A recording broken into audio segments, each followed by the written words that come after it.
चलिए, तो projectile motion होता क्या है उस पर हम लोग चर्चा करते हैं। आपने देखा होगा बेटा, सपोज ये पेन को मैं आपके तरफ थ्रो करके भेजूं, है ना। इस पेन को अगर मैं आपके तरफ थ्रो करता हूं तो ये एक पैराबोलिक पाथ लेगा। अगर कभी मम्मी ने आपको गुस्से में मारा होगा, उड़ता हुआ बेलन मारा हुआ होगा या चप्पल मारा होगा, तो वो भी एक प्रोजेक्टाइल मोशन फॉलो करता है। क्रिकेट में देखा होगा आपने, कोई शॉट मारा है तो वो भी जो बॉल जा रहा प्रोजेक्टाइल मोशन होता है। अगर आप फुटबॉल खेलते फुटबॉल को किक करा है तो वो भी एक प्रोजेक्टाइल मोशन। बास्केटबॉल खेलते हैं, बास्केट को पकड़ा और यूं थ्रो किया है, वो भी एक प्रोजेक्टाइल मोशन है। छत पे खड़े हैं और छत पे खड़े होकर हम लोगों ने एक स्टोन को थ्रो करा है तो वो भी एक प्रोजेक्टाइल मोशन है ना। गन ले लिया है, गन लेकर बॉल, गन लेकर आपने शूट करा है, तो वो जो गन से आप बुलेट को शूट कर रहे हैं वो भी एक प्रोजेक्टाइल मोशन है। एरो से, बो एंड एरो को ले लिया, उससे आपने थ्रो करा है, उससे आपने थ्रो करा है, एरो निकल रहा है, वो भी जो पाथ फॉलो करेगा वो भी एक प्रोजेक्टाइल मोशन है। ठीक है, ये सब प्रोजेक्टाइल मोशन है। ठीक है, ये सब projectile. Any body, any body which is thrown, any body which is thrown, which is thrown or projected, or projected, or projected in gravity, in gravity, in gravity will known as, known as projectile motion. दूसरा definition, दूसरा definition, any motion of a body, any motion of a body, any motion of a body under gravity, under gravity, gravity is projectile motion. क्या मजाक कर रहे हो sir, ऐसे कैसे? मतलब क्या सर इस प्रोजेक्टाइल मोशन, मतलब क्या कि सपोज याद करो वो सब केस जब हम लोग एक बॉल को लिए और हवा में ऊपर की तरफ थ्रो कर दिए, तो वो सीधा जाता सीधा आता, that is also projectile case where range will become very less, almost equal to zero. तो आप कोई भी मोशन की बात करें, अगर मोशन अंडर द ग्रेविटी है तो उससे हम लोग क्या बोलेंगे? प्रोजेक्टाइल मोशन बोलेंगे।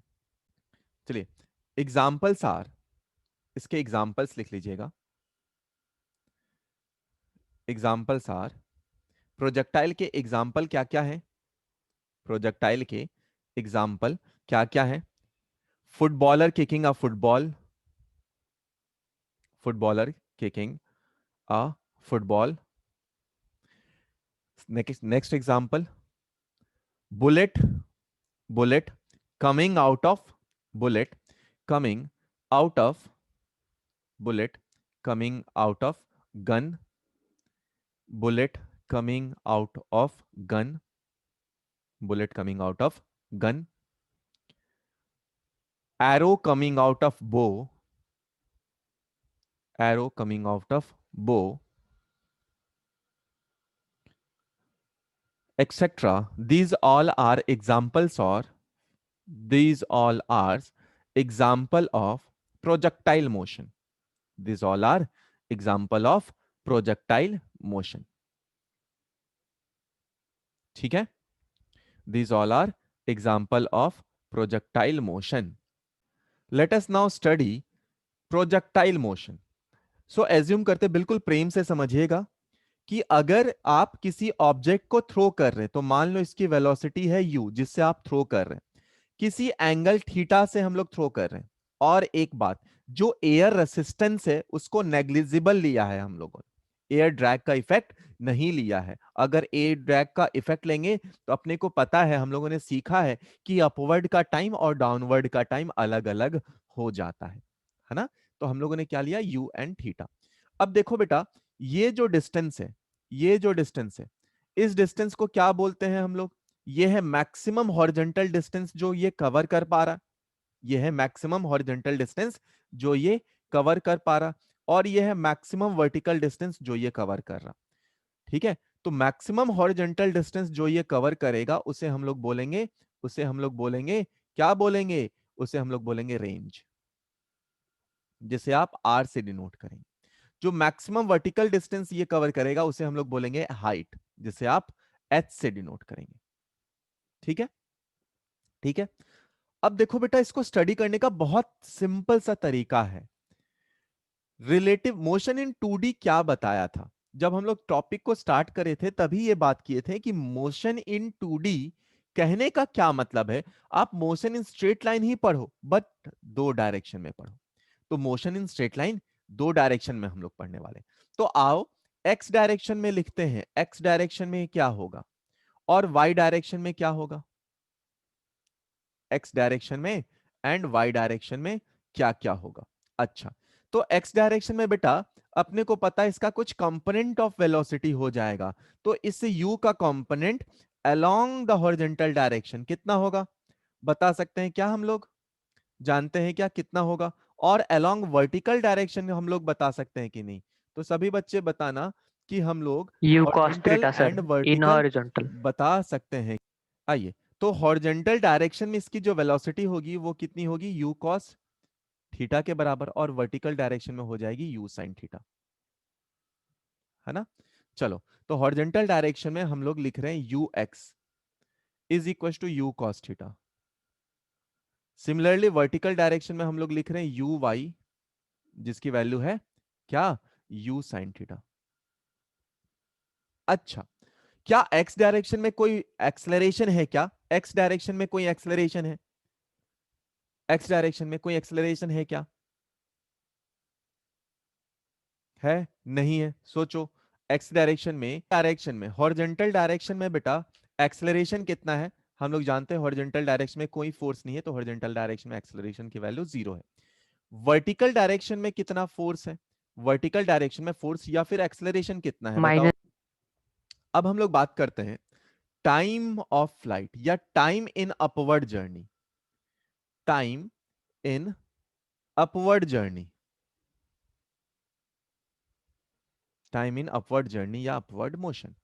तो बेटा time in upward motion, T upward मैं लिख रहा हूं, तो फाइनल वेलोसिटी देखो ये यहां से जाएगा, ये यहां से जाएगा, थोड़ा सा भी ध्यान देना, हल्का सा ध्यान देना और समझने का कोशिश करना बेटा। क्या होगा, जब ये ऊपर जा रहा होगा तो इसकी वेलोसिटीज कम होती जाएगी, वर्टिकल कंपोनेंट में वेलोसिटीज चेंज हो रही है ना, वर्टिकल कंपोनेंट में वेलोसिटी चेंज हो रही है क्योंकि वहां पे रिटार्डेशन है। बट गौर करो, रिटार्डेशन या एक्सलरेशन कुछ नहीं है एक्स डायरेक्शन में, तो एक्स डायरेक्शन का वेलोसिटी एज इट इज क्या होगा, रह जाएगा, है ना। तो यहां पर इसकी वी वाई की वैल्यू थोड़ी सी छोटी हो जाएगी, यहां पर u x as it is रह जाएगा।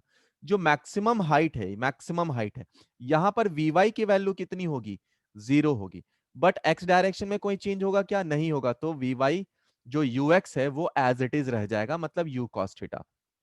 तो बेटा कई बार ये सवाल पूछा जाता है, और बच्चे कई सवाल का सब पार्ट रहता है ये कि बताओ टॉप मोस्ट पॉइंट पे वेलोसिटीज कितनी होती है या वेलोसिटी कितनी होती है, बच्चे का जवाब क्या होता है, 0 होती है सर। क्या 0 है वेलोसिटी, क्या नो सर, 0 है? नहीं सर, सिर्फ 0 वाई नहीं है, कंपोनेंट की जीरो है। सिर्फ y कंपोनेंट 0 है। तो सिर्फ y कंपोनेंट का वेलोसिटी 0 है, बट वहां पर x कंपोनेंट तो है ना। तो velocity at top most point, इसको मैं नोट करके भी लिख रहा हूं क्योंकि बहुत बच्चे गलत करते हैं। वेलोसिटी एट टॉप पॉइंट या टॉप मोस्ट पॉइंट कितना है, वो है अपने पास ux के बराबर, जिसकी वैल्यू है u cos थीटा के बराबर।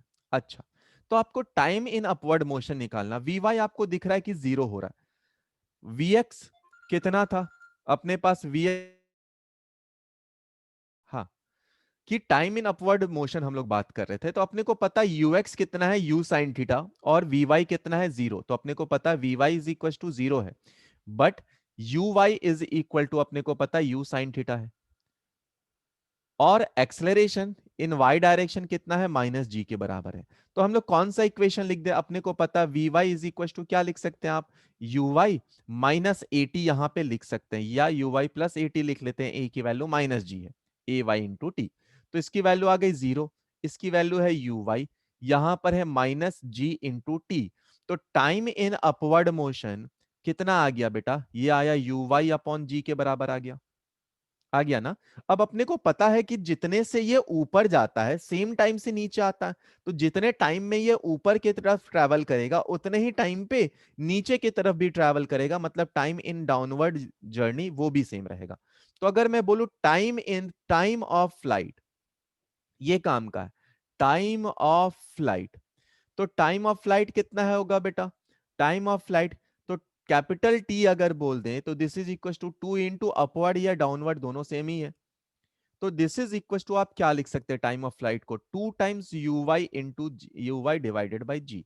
तो t is equal to 2 times u sine theta upon g के बराबर। टाइम इज इक्वल टू कितना आ जाएगा, टाइम इज इक्वल टू आ जाएगा 2 times u sine theta upon g के बराबर। चलिए बेटा, अगर मैं बोलूं अब अगर मैं बोलूं अब कि वेलोसिटी क्या होगा, दूसरा है ना, बहुत इंपॉर्टेंट नहीं है बट फिर भी काम आता है, वेलोसिटी विथ टाइम वेलोसिटी में क्या चेंज होगा।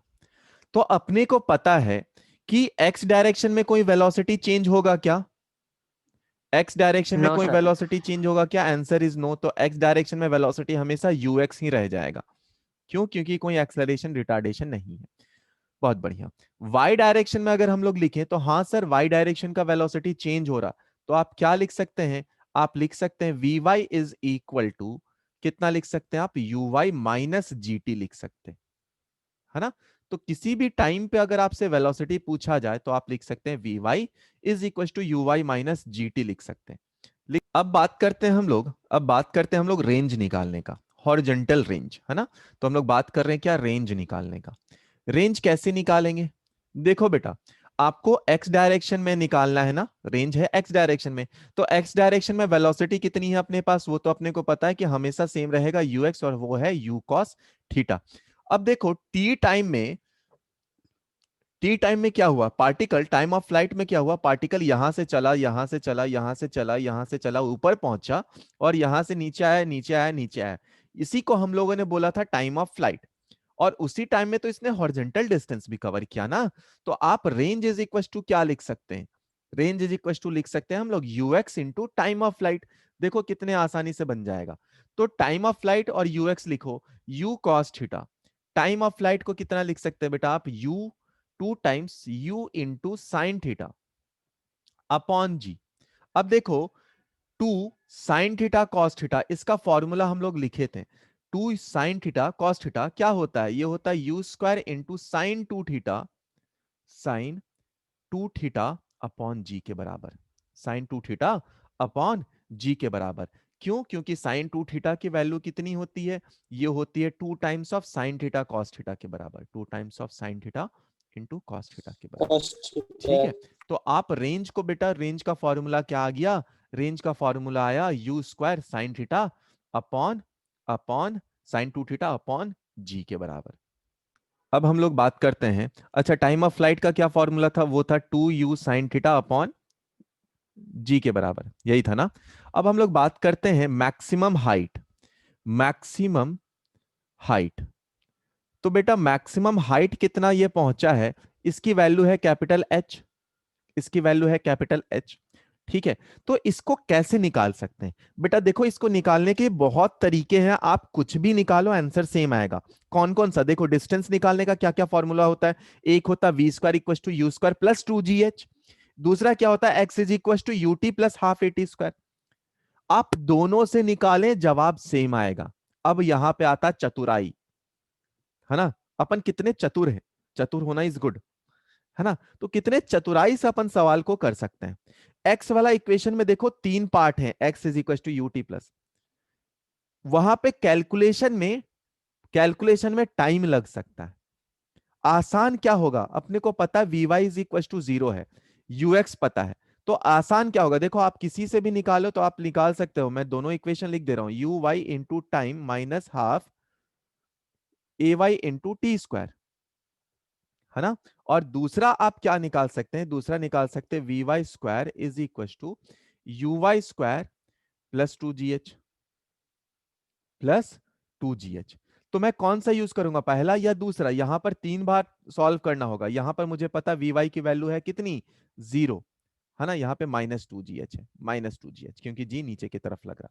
तो इसके आप लिख लेंगे 0 is equal to UY² -2GH।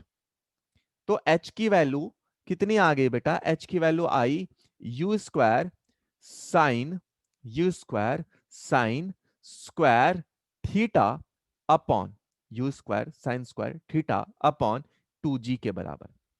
तो H का जो इक्वेशन हम लोगों ने निकाला वो कितना आया, वो आया U² sine square theta upon 2G के बराबर। देख बेटा, अब हम लोग बात करें अगर R और H में क्या रिलेशन है, कई बार इस पे डायरेक्टली सवाल पूछ लिया जाता है ना। तो मैं बोल रहा हूं take ratio of R and H, let's see what happened. R is what, this is equal to U², 2 times of sine theta cos theta, 2 times of sine theta cos theta upon 2G, ये है R। H is what, U² sine square theta upon 2G, है ना। ये है H अपना। तो अब देखो यहां से कैंसिल क्या क्या हो जाएगा, यहां से कैंसिल, R की वैल्यू में 2G नहीं ना है, R की वैल्यू में तो सिर्फ G है। हाँ, तो यहां से कैंसिल क्या क्या होगा बेटा, G से G जाएगा, U² से U² जाएगा, है ना। एक साइन से एक साइन थीटा कैंसिल आउट हो जाएगा। तो कितना बाकी रह गया अपने पास, R अपॉन H। देखो ये है 2 और इधर भी है 2, कितना आ गया, 4 times of 4 times of 4 times of, ऊपर है अपने पास कॉस थीटा, नीचे है साइन थीटा, ठीक ना बेटा। तो आप H/R में कर देता हूं, H/R इज इक्वल टू कितना लिख सकते हैं आप, रेसिप्रोकल ले रहा हूं मैं बस, tan थीटा अपॉन 4 लिख सकते हैं क्या, H/R is equal to tan theta upon 4 लिख सकते हैं ना। सभी को समझ में आया है क्या ये बात, कि क्या ये समझ में आया है क्या? Yes sir. y is equal to UI into t minus half GT², है ना। ये बात सबको समझ यस में आया सर। कि एक साइन एक कॉस मिलकर 10 बना लेगा, ठीक है। चलो, इस इक्वेशन पे बहुत सारे सवाल पूछे जाते हैं। तो आप y इज इक्वल टू क्या लिख सकते हैं, ठीक है। समझ में आया क्या, समझ में आया क्या, यस सर। सबको ये पार्ट समझ में आया? क्लियर है। कॉपी कर लीजिए बेटा।